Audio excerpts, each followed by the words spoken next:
नमस्कार दोस्तों। क्या आप जानते हैं इतिहास में कुछ नाम ऐसे हैं जिन पर आज भी बहस होती है।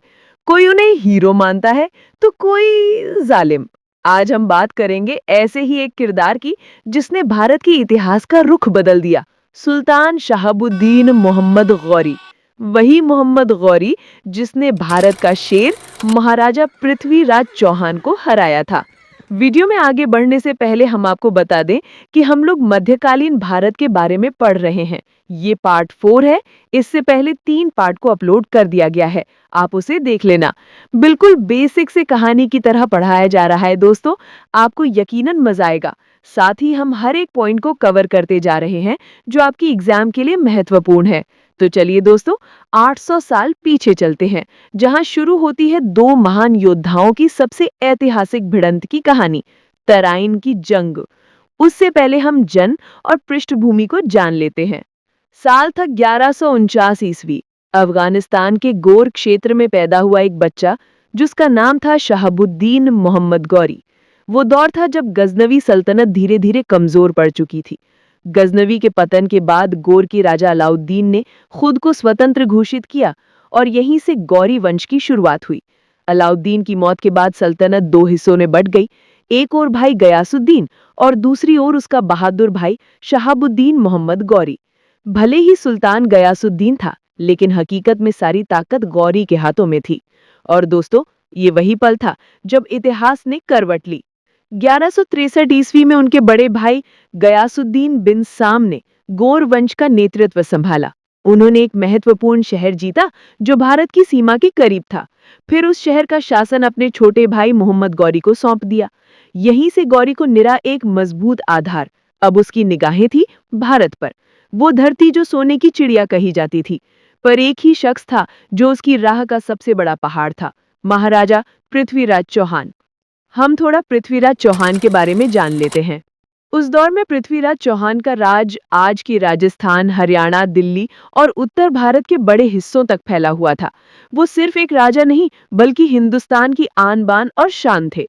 राजपूतों की तलवारें उनका गर्व थी और उनकी फौज में थे 3000 हाथी और लाखों सैनिक। पर दोस्तों, ऐसा इतिहासकार का मानना है कि गौरी ने चौहान को खत भेजा जिसमें लिखा था, इस्लाम कबूल कर लो वरना जंग के लिए तैयार रहो। पृथ्वीराज ने जवाब दिया, हम राजपूत हैं, हार मानना हमारी फितरत में नहीं। पर दोस्तों, तराइन के युद्ध से पहले भी गौरी ने कुछ लड़ाई लड़ी थी जो एग्जाम के लिए काफी महत्वपूर्ण है। तो हम उनके बारे में भी जल्दी से जान लेते हैं। अब जानते हैं मोहम्मद गौरी ने भारत में कौन-कौन से युद्ध लड़े। उनका पहला आक्रमण 1175 ईस्वी में मुल्तान पर हुआ, जो आज के पाकिस्तान में है। मुल्तान एक धार्मिक और व्यापारिक केंद्र था और गौरी ने इसे जीत लिया। गौरी ने मुल्तान को जीत लिया और अपने अधीन कर लिया।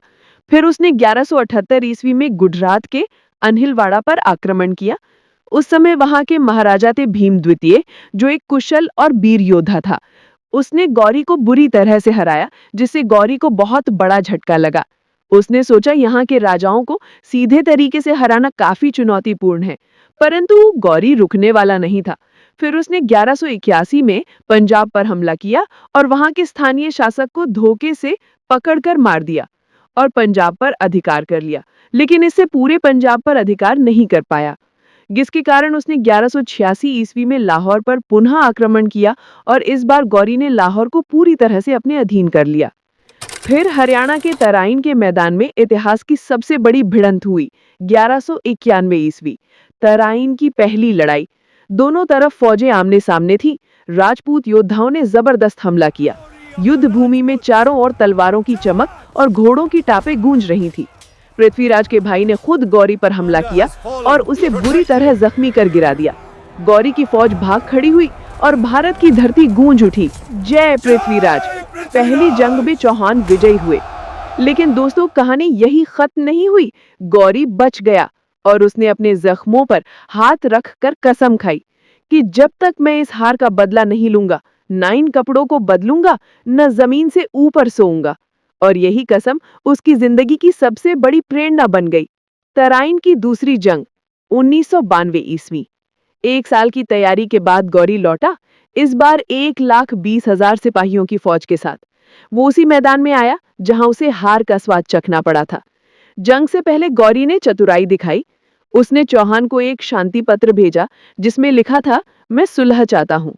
राजपूतों ने सोचा गौरी डर गया है। रात में जश्न मनाया और सो गए। पर उस रात गौरी नहीं सोया। उसने अपनी फौज को रणनीति के साथ तैनात किया। रणनीति थी झूठी पीछे हटने की।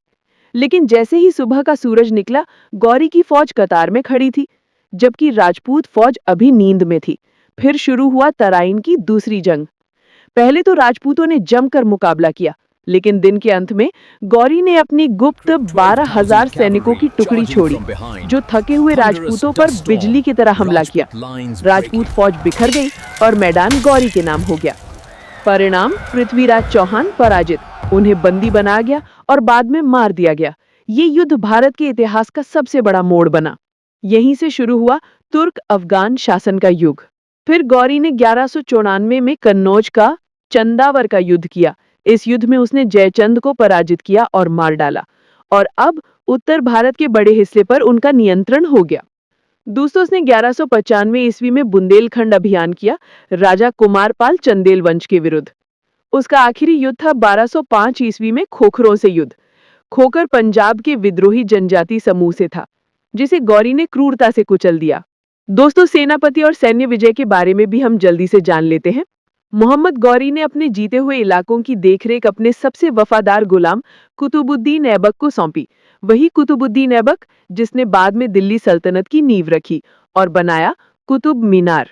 बख्तियार खिलजी, जिसने बिहार और बंगाल पर चढ़ाई की। 1197 में उसने नालंदा विश्वविद्यालय को नष्ट किया और 1205 में बंगाल पर अधिकार कर लिया। ये सेनापति गौरी के नाम से लड़े, लेकिन अंत में अपने अपने इलाकों में स्वयं शासक बन गए।